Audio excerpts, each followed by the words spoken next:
Fanatics also reported a 100% increase in sales for WNBA specific merchandise. It started with Caitlin Clark. And so now that we know all of this, and we've known that for months, now we get to turn around and look and see what exactly is it that the league will do, knowing that she's out for the next 2 weeks. I'm not saying I know for sure what's going to happen, but I have an idea. Just when it seemed like the WNBA was finally turning a corner, poised to ride the golden momentum of Caitlin Clark toward mainstream recognition and financial breakthrough, they let this happen. And by this, I mean the injury that sent shockwaves through the basketball world, leaving fans, analysts, and even Stephen A. Smith in a frenzy. Unfortunately, though, the celebration in the WNBA, it was cut short yesterday afternoon as WNBA players learned the harsh lesson: be careful what you wish for. Headline at the New York Post: Caitlin Clark sidelined with Indiana Felines announcing shock injury. Keyword: shock. This injury was shocking, but not for reasons that you may think. Caitlin Clark, the phenom who transformed women's basketball from a niche interest into must-see TV, the kind that makes people cancel dinner plans, is now sidelined with a left quad strain. Out for at least 2 weeks, they say. That's 2 weeks of the WNBA trying to act like losing their brightest star. Their golden ticket, their ratings powerhouse, won't send viewership into freefall like a house of cards and hurricane. Everybody was moving Caitlin Clark games to bigger facilities because everyone was selling tickets. There were ratings. It was a ratings bonanza. Now with Caitlin Clark not playing, what do? Well, when you change your situs, guess what? You can't change it back. Yep.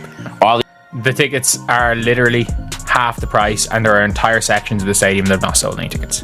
And who's the first to erupt over this? Who's the first to call out the absurdity of it all?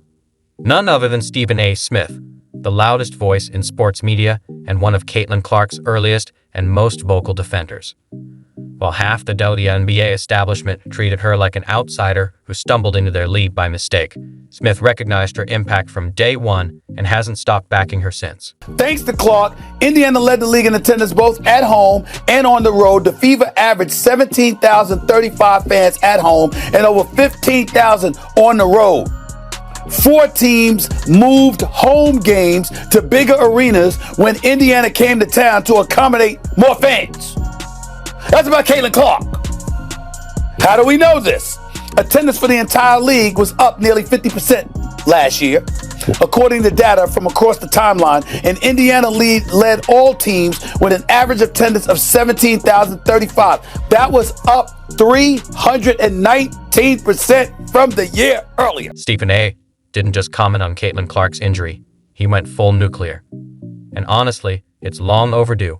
While everyone else tiptoes around the obvious, clinging to political correctness and pretending Clark isn't single-handedly carrying the WNBA on her back, Stephen is out here dropping truth bombs that would make a mathematician tear up from the sheer accuracy. We'll find out. We don't know yet, he said when asked how much of a blow Clark's absence might be. But I'm going to be really interested in seeing what kind of effect this has on the WNBA's ratings. Because if, for some reason, there's a precipitous drop-off, then everybody needs to stand down. We'll find out. We don't know yet, but I'm going to be really interested in seeing, Molly, what kind of effect this has on the WNBA's ratings. Because if for some reason there is a precipitous drop-off, then everybody needs to stand down and recognize the fact that the speculation or the assertions and assumptions about her being the golden goose is validated. If you're enjoying this, hit subscribe. Now, Stephen A., you brilliant, logical force. He's right, isn't he? It's like watching someone ignore a pot of gold while complaining about being broke, and he's the one yelling, "The gold is right there." Let's look at the numbers. Caitlin Clark's games this season are averaging 1.178 million viewers. Games without her? Just 394,000. That's a 199% difference, huge. Even the most math-averse exec should get this. Her games draw 3 times the audience. Became the first rookie with at least 25 points, 5 assists, and 5 rebounds in a playoff game. That was Caitlin Clark. Became the 4th different rookie to play all 40 minutes in a playoff game. That was her. I'm looking at other things. 6 different league television partners. This is last year. This is last season, because this is Caitlin Clark that we're talking about. 6 different league television partners set viewership records that year, her rookie year, for its highest viewed WNBA game. Do you know every one of those games included the Indiana Fever? Here's where it gets really spicy. Stephen A. isn't just mad about the injury. He's been warning us for months. He's watched the WNBA stumble over how to handle its biggest star, seen legends like Cheryl Swoops treat Caitlin Clark like an outsider, and heard lukewarm praise from leadership when they should have gone all in. Now Clark's sidelined, and Stephen's basically saying, "I told you so." His point: the idea that she's the golden goose isn't speculation anymore. It's fact. If this proves how much she matters, then everyone needs to stand down and ride that wave, he said. In simpler terms, ratings are about to crash, and Stephen A. is ready to use that as proof against everyone who wouldn't admit what's been clear from day one. Rising tide lifts all boats. And if this is the magnetic traction that draws viewers to the WNBA, and her absence over the next 2 weeks due to that quad strain is providing further evidence of that, then everybody needs to accept it, stand down, and ride that wave. I'm going to be really interested in seeing how the ratings are going to look without her over the next 2 weeks. Let's make sure we come back and ask me this exact same question after she's been gone for those 2 weeks. Let's rewind. When Caitlin Clark entered the WNBA, she was a one-woman economic boost. The season opener between her Indiana Fever and the Chicago Sky drew 2.7 million viewers, the most-watched WNBA game ever on ESPN. Instead of celebrating, the league gave lukewarm press releases and generic posts, almost embarrassed by her impact. Stephen A. Smith saw it all. Clark broke records, packed arenas, and brought the WNBA into the spotlight, while some acted like she didn't deserve it. We know what she brings to the table, but people wanted to hate because why? You had a bunch of players in this league that watched this young white girl come along and take the league by storm, and they resented it because they saw the marketing prowess that she had. They ignored the fact that you got chartered flights because of this girl. They ignored the fact that ratings were going through the roof because of this girl. Instead, they resented it because they said, yo, we were doing stuff long before Caitlin Clark got here, and y'all wasn't paying attention then.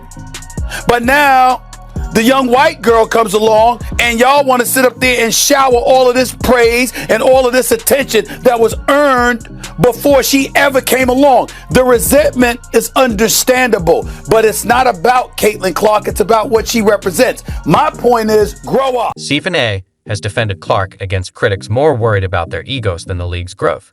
When former players threw shade instead of gratitude, he called it out. Now his prediction is real. Clark is missing big games, like the rematch with Angel Reese and other nationally televised matchups. The impact is huge. The Fever aren't just losing their best player, they're losing their main draw. Clark is why fans buy tickets, watch games, and buy merch. Without her, the Fever slipped from must-see TV to just another team. Look, I think Stephen A. is 100% correct on this. At the end of the day, you already see people actually saying, hey, I'm not watching for 2 weeks. I'm not tuning in for 2 weeks. And it's really bad news for the Mystics and the Sky, because both of those teams moved those games to big arenas. So it's like, now that she's not playing, what is that attendance going to look like? The viewership, right? The viewership is going to plummet. I already know, because majority of the people that's watching the Indiana Fever wants to see Caitlin Clark.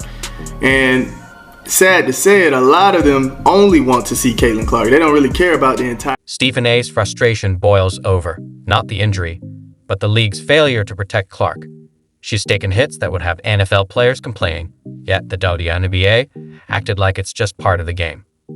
Clark is changing the league's future, but instead of protecting her, the WNBA lets opponents treat her like a punching bag. It's a huge mistake. Her last game before injury still drew 2.22 million viewers, the second highest ever on CBS. Even in a loss, Clark pulls numbers most can't match. Fever and the Liberty, peaking at 3.2 million viewers. million viewers. 3.2.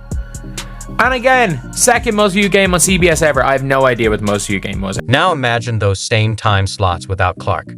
Imagine explaining to TV execs why ratings just dropped 200%. Imagine convincing sponsors the WNBA is still worth investing in when their biggest star is sitting on the bench. Stephen A. doesn't have to imagine it. He's about to watch it happen and will document every ratings drop with satisfaction after being right all along. What really fires him up? This could have been avoided if the WNBA had listened, protected Clark, promoted her, and recognized her impact instead of downplaying it. The Clark effect isn't just about games. It's about the whole women's basketball ecosystem. When she plays, new fans tune in. When she's out, they disappear, and getting them back will be nearly impossible. You literally cannot make this up. When she's not playing, ticket prices, merchandise sales plummet. Viewership declines when she is not suited up in uniform. The numbers do not lie, guys. Caitlin Clark is the biggest box office attraction in the WNBA, period. Facts over feeling. You know what's already happened in the WNBA? Yeah, that's right. Those ticket prices went way down. And you would think most of the ladies in the league would want to wish Caitlin a very speedy and successful recovery, because without her in that league, it's going back to where it was before she even got drafted to the Indiana